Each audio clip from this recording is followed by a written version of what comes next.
Miley Cyrus tuding tunangannya selingkuh dengan seorang wanita. Miley Cyrus menuding tunangannya, Lionel Lee telah berselingkuh dengan seorang wanita. Publik tengah digegerkan dengan kabar retaknya hubungan Miley Cyrus dan Lionel Lee. Lionel Lee yang sempat bertunangan dengan Miley kini diduga berselingkuh dengan seorang wanita.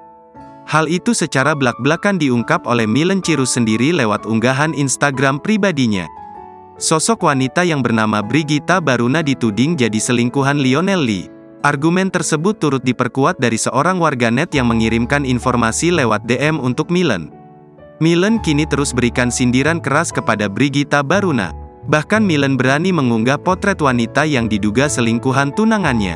Sebelumnya, pemilik nama asli Miley Daru ini pamerkan beberapa unggahan yang diduga keduanya sedang berlibur bersama di sebuah tempat yang sama.